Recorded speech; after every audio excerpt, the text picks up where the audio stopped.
অথচ কোরআনের যে কোনো আয়াত আপনি পড়েন না কেন, হাদিস আপনি জানেন না কেন, ওটাই ছিল সাহাবা একরামদের শিক্ষার ব্যবস্থা। আর ওই কথাগুলাই তাদের জীবনটাকে উলটপালট করে রেখে দিয়েছে। কিন্তু ওই কথাগুলো প্রতিনিয়ত আমরা শুনতেছি, বরং তাদের চাইতে অনেক বেশি হাদিস আমরা জানি, কিন্তু আমাদের মধ্যে সেই প্রতিক্রিয়াটা আসতেছে না। সাহাবা একরামদের চেয়ে আমরা কোরআন এবং হাদিস যে বেশি জানি কথাটা বললাম কিসের ভিত্তিতে জানেন? কতক সাহাবী আছে যে অর্ধেক কোরআন নাজিল হওয়ার পর মরে গেছে, হয় না এরকম? তারা সে 10 পারা কোরআন পেয়েছে, কেউ হয়তো 20 পারা পেয়েছে, পুরা কোরআন পেয়েছে। এরকমের সাহাবীর সংখ্যা খুব কম, তাই না? যারা রাসূল ইসলামের পরে শেষ পর্যন্ত বেঁচে ছিল।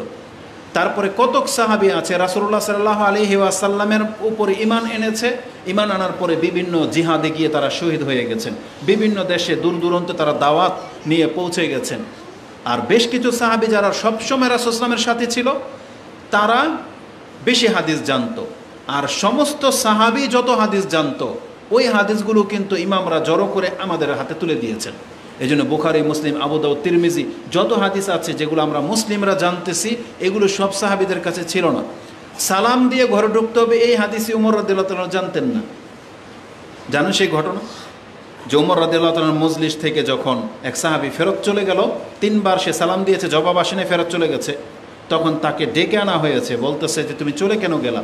তখন বলছে আমি রাসূল ইসলাম থেকে এটাই শুনেছি যে আমাদেরকে প্রথমে গিয়ে সালাম দিতে বলা হয়েছে, 3 বার সালামের জবাব না আসলে ফিরে যেতে বলা হয়েছে। তা বলতে তোমার এই হাদিসের ব্যাপারে তুমি সাক্ষী পেশ করো। সে সাহাবীর নামটা আমি ভুলে গেছি। তিনি মসজিদে নববীতে এসে আনাস রাদিয়াল্লাহু তাআলা, ইবনে আব্বাস সবাই এটা নিয়ে হাসছেও যে এই হাদিস উমর রাদিয়াল্লাহু তাআলা জানে না। এটা তো সবাই জানি আমরা, বাচ্চা সাহাবী যারা তারা বলছে তো আমরা সবাই জানি। তো বেশ কিছু জিনিস আছে কারো মধ্যে কিছু কম ছিল। কেন কথাটা বললাম?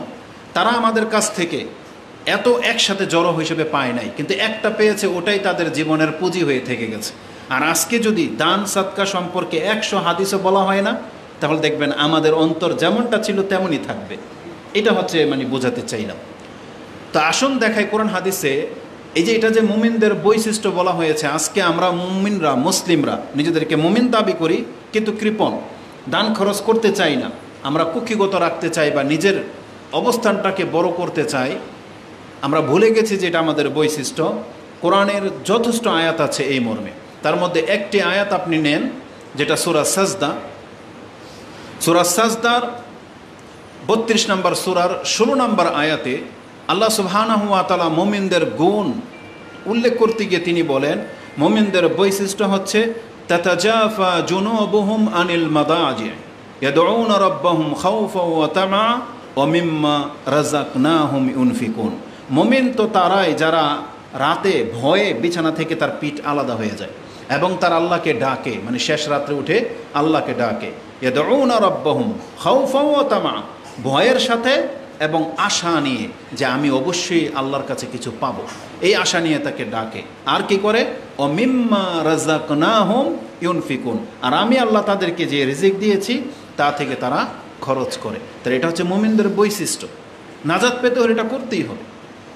কোরআনের আরেকটি আয়াতে, যেহেতু প্রত্যেকটা আয়াতের লম্বা চোরা কথা থাকবে, কিন্তু কথা যেহেতু লম্বা এই জন্য আর বেশি সময় নিতে পারতেছি না। এখানে আরেকটা আয়াতে চলে আসেন, সূরা আলে ইমরান 3 নম্বর সূরার 15, 16, 17 এই আয়াতগুলোতে মুমিনদের কথা রয়েছে।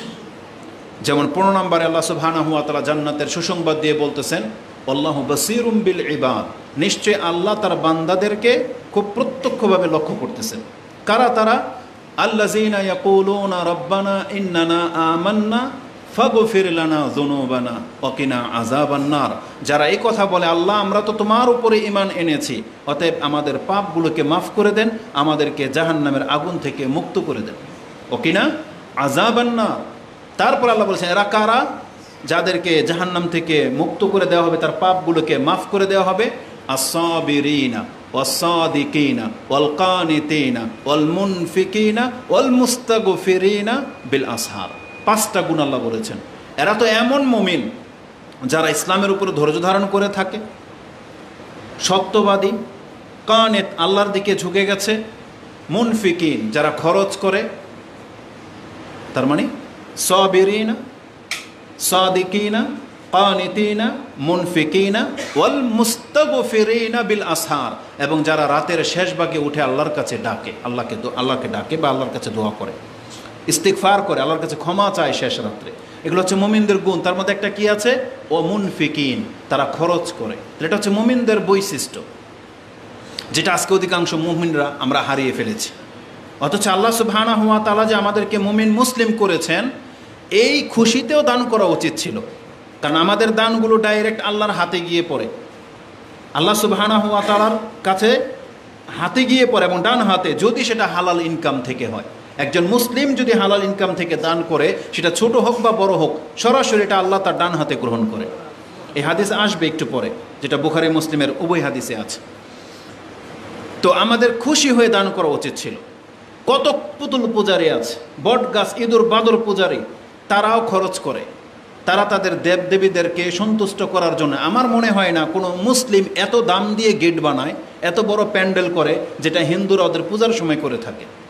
তাহলে ওরা তো একটা আশায় করে, ওদের ধর্মের মানে দেবতাকে সন্তুষ্ট করার জন্যই করে, নাকি না? ওরা তো স্বর্ণ দিয়ে মূর্তিও বানায়, ওটা তো ওদের পকেটের টাকা, ওরা তো খাওয়াচ্ছে মানুষকে। কিন্তু ওদের রেজাল্ট কি? ওরা কি জান্নাত পাবে? কারণ ওরা তো এটা আল্লাহর জন্য করে না, এগুলো তো গায়রুল্লাহর জন্য করতেছে। তাহলে আমি আর আপনি যে মুসলিম হইলাম, আল্লাহ যে আমাদেরকে তার পরিচয় জানালেন, মানার তৌফিক দিলেন, তাহলে আমরা আল্লাহর জন্য কেন খরচ করতে আমাদের কষ্ট হয়? এইটা হচ্ছে আশ্চর্যের ব্যাপার, যে মুসলিম হওয়ার পরে দিনের ক্ষেত্রে খরচ করতে কষ্ট হবে, এটা আশ্চর্য ব্যাপার। আরও আশ্চর্যের ব্যাপার হলো, মুসলিম ধর্মের ক্ষেত্রে খরচ করবে দূরের কথা, মুসলিম নিজেই নিজের টাকা খরচ করতে কষ্ট পায়। মানে নিজে একটা বোতল পানি কিনে খাবে, ওর আত্মা ফুরিয়ে যায়, কষ্ট হয়। 15 টাকা 20 টাকাও খাবে না, মানে অন্য কেউ দিলেও খাবে। এমন কৃপণ হলে তো চলবে না। এটা মুমিনদের গুণ না। মুমিনদের গুণ হলো ইউনফিকুন, তারা খরচ করে। এটা যে আমাদের উপরে দায়িত্ব, এই মর্মে কোরআনের বেশ কিছু আয়াত আছে। যেমন আল্লাহ সুবহানাহু ওয়া তাআলা আমাদেরকে ভয় প্রদর্শন করে এই কথাটা বলেছেন, যেটা আপনি খুব সহজেই পেয়ে যাবেন সূরা বাকারা 2 নম্বর সূরা, আয়াতুল কুরসির আগের আয়াতটি। আয়াতুল কুরসি কত নম্বর আয়াত? 255। তাহলে 254 নম্বর আয়াতটা আপনি পড়েন, তাতে কি আছে? আল্লাহ বলেছেন, ইয়া আইয়ুহাল্লাযীনা আমানু, হে ঈমানদাররা, আনফিকু, তোমরা খরচ করো, মিম্মা রাযাকনাকুম, আমি তোমাদেরকে যে রিজিক দিয়েছি তা থেকে। প্রত্যেকটা আয়াতের মধ্যে আল্লাহ এই কথাই বলেছেন যে আমি তোমাদেরকে যা দিয়েছি তা থেকে খরচ করো। তার মানে এমনটা আল্লাহ কখনোই বলে নাই যে তুমি নিজে এগুলোর মালিক, বরং আমরা যে যা কিছুর মালিক হচ্ছি সব কিন্তু এগুলো আল্লাহর পক্ষ থেকেই দেয়া, আর ওখান থেকেই খরচ করতে বলা হয়েছে। যেমন আমাদের ঘরের স্বভাব দেখবেন, বাবা যখন কোনো ফল বা কিছু নিয়ে আসে, বাবার টাকায় কিনে যখন সন্তানদের মধ্যে ভাগ করে দেয়, কিছু সন্তান দেখবেন ওখান থেকে বাপ মাকে একটা দেবে না, ওর ভাইকেও দেবে না। কিন্তু আবার কিছু সন্তান আছে, মেয়ে, বিশেষ করে ছোট ছোট মেয়ে যারা, ও এসে ওর ভাগে থেকে বাবার মুখে একটা তুলে দেয় না? ওর কষ্ট লাগে না, কারণ ও বেশি ভালোবাসে সেই জন্য, বা ওর মধ্যে সেটা এখনও ওই লোভটা জন্মে নাই। ও মনে করে বাবা এনেছে তো বাবাকে দেয়, মাকে দেয়, ভাইকেও দিয়ে দেয়। এটা ছোটো ছোটো করে, কারণ ওরা ওই লোভটা এখন ওদের মধ্যে জন্মায়নি, এই জন্য দিতে পারে। কিন্তু আমরা কেন দিতে পারি না? কারণ আমাদের মধ্যে লোভ আছে, সেই জন্য, কারণ আমরা দুনিয়া বুঝে গেছি। তা আল্লাহ সুবহানাহু ওয়া তাআলা যেখানেই বলেছেন খরচ করো, তার আগে এটা বলেছেন আমি তোমাকে যে রিজিক দিয়েছি, মিম্মা রাযাকনাকুম, তা থেকে খরচ করো, আমি আল্লাহ তোমাদেরকে যে রিজিক দিয়েছি তা থেকে। তারপর আল্লাহ বলেছেন কোন দিন আসার আগে, মিন ক্বাবল আইয়াতিয়াকুম ইয়াউমুন লা বাইউন ফীহি ওয়ালা খুল্লাতুন ওয়ালা শাফাআ ওয়াল কাফিরুনা হুমুজ জালিমুন। আল্লাহ বলছেন নিশ্চয়ই অকৃতজ্ঞ কাফের যারা, তারাই হচ্ছে জালেম। দান করতে বলা হয়েছে সেই দিন আসার আগে, যেই দিন আল্লাহ বলেছেন ওয়ালা বাইউন ফী, সেখানে কোনো বিনিময়ে চলবে না। ওয়ালা খুল্লাতুন, সেখানে আপনার অন্তরঙ্গ কেউ দেখাতে আসবে না, আন্তরিকতা দেখাতে আসবে না। ওয়ালা শাফা, আর কেউ আপনার জন্য সুপারিশ করতে আসবে না। মানে ফেসে গেলে সেখানে কেউ সুপারিশ করতে আসবে না যে আল্লাহকে ছেড়ে দেন। যেমন অনেক সময় পুলিশে ধরলে রাস্তাঘাটে বন্ধু বান্ধব কেউ থাকলে গিয়ে রিকোয়েস্ট করে যে ছেড়ে দেন, আর ভুল হবে না বা কিছু। কিন্তু আল্লাহ বলেছেন হাসরের মাঠে যখন বিচার শুরু হবে কোনো ব্যক্তি এগিয়ে আসবে না যে আমার ছেলেকে আটকে ফেলেছে আমি গিয়ে সুপারিশ করি, বরং আল্লাহ বলেছেন ইয়াউমা ইয়াফিরুল মারউ মিন আখি, সেই দিন ভাই তার ভাই থেকে পলায়ন করবে, উম্মিহি ওয়া আবি, তার পিতা তার মাতা তার কাছ থেকে দূরে সরবে, ওয়া সাহিবাতিহি ওয়া বানি, তার সঙ্গী এবং তার সন্তানগুলো তার থেকে দূরে সরে থাকবে। কারণ ওই দিন নেকির সবার প্রয়োজন পড়বে। তা আল্লাহ সুবহানাহু ওয়া তাআলা বলেছেন ইয়া আইয়ুহাল্লাযীনা আমানু আনফিকু মিম্মা রাযাকনাকুম আনফিকু মিম্মা রাযাকনাকুম মিন ক্বাবলি আইয়াতিয়া ইয়াউমুন লা বাইউন ফি। তার মানে কেন বেচা কিনা সেখানে হবে না, বিনিময় কেন হবে না? সেই দিন কোনো ব্যক্তি কোনো কিছুর বিনিময়ে নাজাত পাবে না, শুধু ইবাদত আমল ছাড়া, নেকি ছাড়া। নেকি যার বেশি সেই কেবল সেই দিন নাজাত পাবে, এটাই হবে তার সুপারিশের মূল, এটাই হবে তার নাজাতের একমাত্র সাবাব। ইমান এবং আমল ছাড়া সেখানে আর কিছুই সে তার পাশে দেখতে পাবে না। রাসূলের হাদিসে ওটাও আসে, যেগুলো একটু পরেই আসবে, যে সে তার ডান দিকে তাকাবে ফালা ইয়ারা ইল্লান নার ওয়ায়ানজুরা ইলা শিমালিহি ফালা ইয়ারা ইল্লান নার, সে তার বাম দিকেও তাকাবে সেখানেও আগুন ছাড়া কিছু দেখতে পাবে না, সামনে তাকাবে সামনেও আগুন ছাড়া কিছু দেখতে পাবে না। মানে এমন একটা পরিস্থিতি আসতে যাচ্ছে। তো আল্লাহ বলেছেন সেই জায়গাতে তোমাকে দাঁড়াতে হবে, তো অতএব তুমি এখন দান করো। তার মানে আল্লাহ বোঝাতে চেয়েছেন দান এমন একটা ইবাদত বা এমন একটা খরচ, কেউ যদি তার সম্পদ খরচ করে, তার মানে বোঝা যাচ্ছে যেখানে তার সাপোর্ট করার মতো কেউ থাকবে না, আল্লাহ ওই দিকে ইঙ্গিত করে দিয়েছেন, তাহলে সেই দিন তোমার দান তোমার পাশে থাকবে। এটা হচ্ছে আদেশ, এইভাবে আল্লাহ সুবহানাহু ওয়া তাআলা আদেশ করেছে। সূরা মুনাফিকুনের মধ্যে এই আয়াতটা আছে, যেটা আপনি 63 নম্বর সূরার 9 নম্বর আয়াতে পেয়ে যাবেন। আল্লাহ বলেছেন ইয়া আইয়ুহাল্লাযীনা আমানু লা তুলহিকুম আমওয়ালুকুম ওয়া আওলাদুকুম আন যিকরিল্লাহ। তারপরে আল্লাহ বলছেন ওয়া আনফিকু মিম্মা রাযাকনাকুম মিন ক্বাবলি আইয়াতিয়া আহাদাকুমুল মাউত। এটা ছিল পরকাল আর এটা হচ্ছে এখন দুনিয়া। তার মানে আল্লাহ বলেছেন ওই দিন আসার আগে দান করো যেই দিন তোমার কোনো সঙ্গী থাকবে না। আবার এখানে বলেছেন বরং তুমি মৃত্যু আসার আগে দান করো, কারণ মৃত্যুর দিন সবাই তখন বলবে এই মালটা ওকে দিস, এই মালটা ওকে দিস, এই মালটা ওকে দিস, এটা ওর জন্য। রাসূল বলেছেন এই মালগুলো তুমি না বললেও ওরা নিয়ে নেবে। মরার সময় যদি কেউ নাও বলে যায়, ভাগ অনুযায়ী সব সন্তানরাই কিন্তু ছিনিমিনি করে মাল নিয়ে নেবে, কেউ কিন্তু তার জন্য রাখবে না। তো আল্লাহ সুবহানাহু ওয়া তাআলা বলেছেন মৃত্যুর মুহূর্তে মানুষ সেই সময় সাধারণত বলবে, কারণ ফেরেশতা দেখে ফেলবে, বলবে যে আমি হয়তো দান করতে চাই।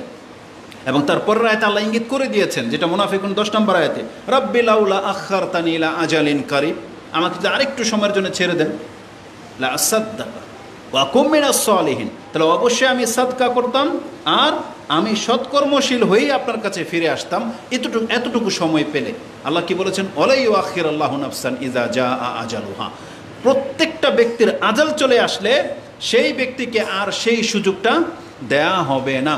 তো আল্লাহ বলেছেন যে ওয়ানফিকু মিম্মা রাযাকনাকুম মিন ক্বাবলি আইয়াতিয়া আহাদাকুমুল মাউত, মৃত্যু আসার আগেই তুমি খরচ করো। তো এটা আমাদেরকে আদেশ করা হয়েছে। তো কি বলেছি যে দান সাদকা করার গুরুত্বের ক্ষেত্রে এটাই সবচেয়ে বড় কথা, যেটা প্রত্যেকটা মুমিনের জন্য কি আদেশ, এটা আমাদের কর্তব্য, আর এটা হচ্ছে আমাদের কি আমাদের গুণ বৈশিষ্ট্য, যেটা একটু আগেই উল্লেখ করেছি।